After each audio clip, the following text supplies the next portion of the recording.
Hello बच्चों, let's see the question. Adult human RBCs are enucleate. Which of the following statement is our most appropriate explanation for this feature? Option A, they do not need to reproduce. Option B, they are somatic cells. Option C, they do not metabolize. Option D, all their internal space is available for oxygen transport. Option A only D, option B only A, option C A, C, D and option D B and C. देखो question के अंदर हमें बोला गया है कि जो adult human RBC होती है वो ई न्यूक्लिएट होती है। देखो इनिशियली जो आरबीसी है, ठीक है, ह्यूमन की वो न्यूक्लिएटेड होती है, स्फेरिकल शेप में होती है। लेकिन एडल्ट एज में क्या होता है, ठीक है, एडल्ट ह्यूमन आरबीसी जिसे हम बोलते हैं तो वो क्या हो जाती है, ई न्यूक्लिएट। और वी कैन से जो मैच्योर आरबीसी है वो ई न्यूक्लिएट होती है और उसकी जो शेप है वो बाई कॉन्केव हो जाती है। और इसकी शेप को बाई कॉन्केव करने के लिए जो प्रोटीन रिस्पॉन्सिबल होती है that is the spectrin protein. ठीक है, अब देखो इसमें बोला है कि ये ई न्यूक्लिएट हो रही है तो इसका एप्रोप्रिएट एक्सप्लेनेशन हम क्या कह सकते हैं।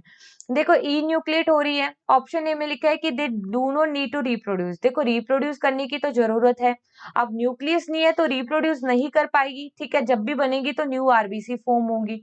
लेकिन ये इसका एप्रोप्रिएट एक्सप्लेनेशन नहीं है कि नीड नहीं है, नीड तो थी लेकिन ई न्यूक्लिएट होके क्या मतलब क्या बेटर हुआ, तो वो इसलिए ई न्यूक्लिएट हुआ क्योंकि इसके बाद जो आरबीसी का मेन काम क्या है, RBC is erythrocyte that is the red in colour. ठीक है, रेड कलर की है और रेड कलर का होने का रीजन क्या है, हीमोग्लोबिन का प्रेजेंट होना।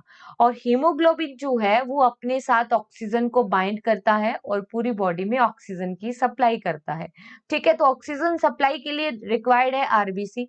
अब देखो ऑक्सीजन के लिए स्पेस चाहिए, तो आरबीसी अगर ई न्यूक्लिएट हो जाएगी तो ऑक्सीजन के लिए स्पेस अवेलेबल हो जाएगा। तो ये बेस्ट या एप्रोप्रिएट एक्सप्लेनेशन हो सकती है। ठीक है, ऑप्शन ए में लिखा they do not need to reproduce, no it is incorrect. They are somatic cells, no ये भी कोई करेक्ट एक्सप्लेनेशन नहीं है।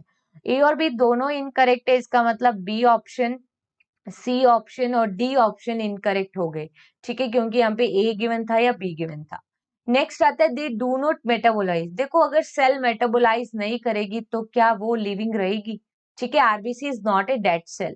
ठीक है, तो उसमें मेटाबॉलिज्म तो होता ही है ना, तो ये भी हो गया इनकरेक्ट। अब देखो all their internal space is available for oxygen transport, बिल्कुल सही, ये पॉइंट बिल्कुल करेक्ट है। तो हमारा जो यहाँ पे करेक्ट आंसर होगा that is only option A. Best of luck.